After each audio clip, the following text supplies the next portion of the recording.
खबर शामिल करते हैं रहीम यार खान से, जहां एबीसी न्यूज के डिप्टी ब्यूरो चीफ जाम जहांजेब खुमरा की रिपोर्ट के मुताबिक थाना माचका की हदूद से अगवा होने वाले उमर रसीदा असलम नामी शख्स की बाजियाबी के लिए बुजुर्ग शाहनवाज रहीम यार खान डिस्ट्रिक्ट प्रेस क्लब पहुंच गया।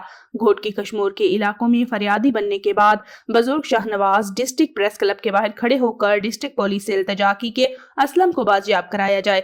बुजुर्ग शाहनवाज के साथ आए हुए इनकलाबी अब्दुल लतीफ मजारी एबीसी न्यूज से गुफ्तगू करते हुए कहा कि अरसा दराज से असलम नामी शख्स बुजुर्ग शाहनवाज के डेरा पर रहाइश पजीर था। दूसरी जानिब तर्जुमान पुलिस ने अगवा होने वाले असलम नामी शख्स के बारे में कहा कि वो थाना माचका की हदूद से नहीं बल्कि कश्मोर की हदूद से अगवा हुआ है, जबकि बुजुर्ग शाहनवाज का कहना है कि मेरा घर थाना माचका की हदूद में है और वो अरसा दराज से मेरे पास रहता था।